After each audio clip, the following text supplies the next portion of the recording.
Yadda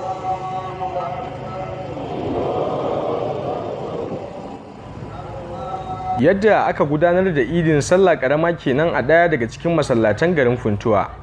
Dubban musulmi ne suka halarci masallacin Aya Firamare wanda Imam Sa'idu Musa Funtuwa ke limanci shekaru da dama. Bayan kammala sallar idin, Mai Karfe TV ta tuntuɓi Imam Sa'idu Musa Funtuwa don jin fassarar muhimman abubuwan da hudubar da malamin ya gabatar ta kunsa don amfanuwar musulmi. Addu'ai shi ma kawo a cikin huduba din na irin zakatul fitri, yadda ya kamata a yi kokari a bada ita tun da sa'i guda ne kawai, kuma a shekara sau ɗaya ake badawa, kuma da yadda ya kamata a kyautata a yi bada mai kyau, amma dai abincin da ake ci a wannan yanki. Kuma bayan wannan can daga ƙarshe sai na jawo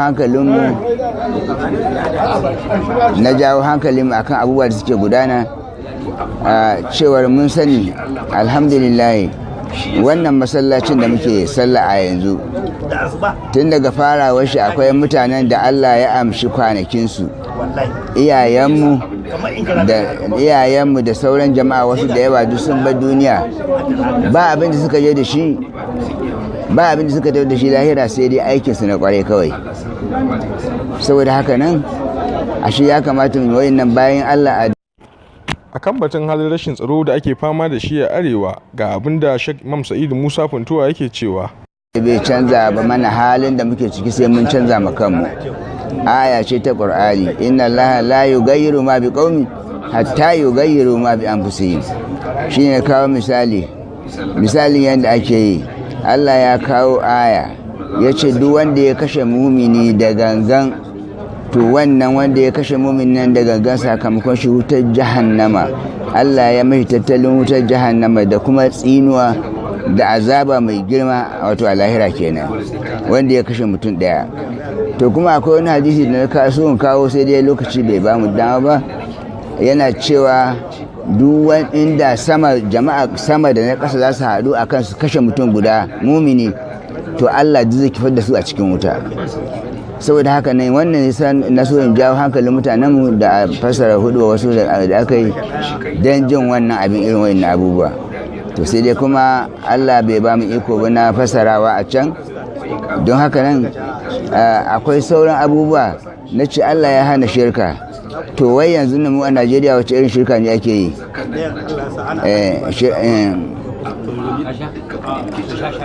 Shirka nawa muke yanzu a nan ƙasar? Kenan wannan na yi. Allah ya ce kada ma a kusanci zina, alfasha ce, mummuna hanya ce. Amma yanzu ya ake yi? Za mu ce ya za mu, ko garinmu nan a ce za a ce Huntuwa ba mazinata? Ina ganin kamar Huntuwa kila ba a zina. Da dai za mu samu a ce kamar Funtuwa ba zina, kaga an samu mataki na farko na kauce ma abubuwa. To an ce kada a yi giba shine yi da mutum. Allah ne ya ce kan mu yi din wannan giba din, har wani guri Allah annabi ya ce ashaddu minaz zina, tafi zina ma tsanani.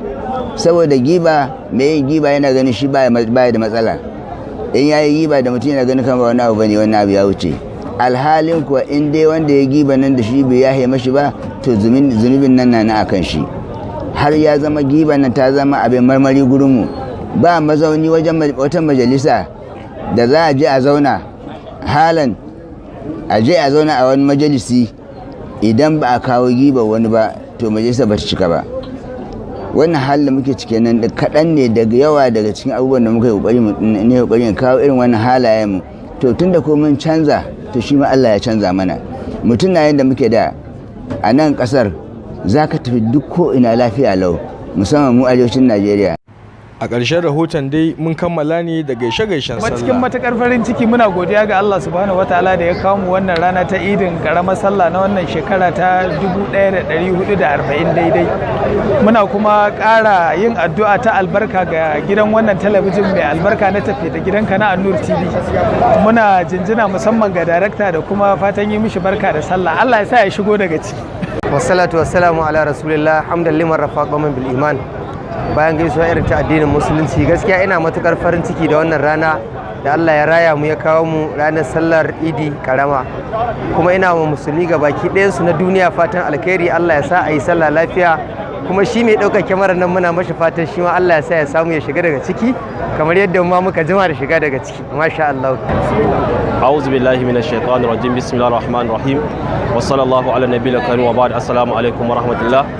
Muna gode ma Allah subhanahu wataala wanda ya raya mu ya kawo mu wannan rana ta 1 ga watan Shawwal bayan kammala ibada ta azumin watan Ramadana. Muna roƙon Allah subhanahu wataala ya karɓo dukkan ibadun da muka gabatar tun daga azumi da sallah, karatu alqur'ani, dukkan sauran ibadunmu, ya kuma yafe mana kurakuranmu, ya sa muna daga cikin bayinsa waɗanda ya yanta a cikin wannan wata din.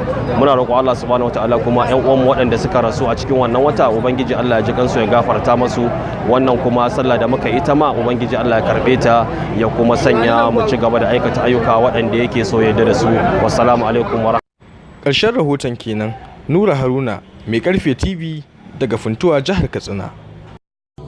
باركوا يا احباب نور العيد جانا فيه فرحتنا بلقاكم طيبين والسعادة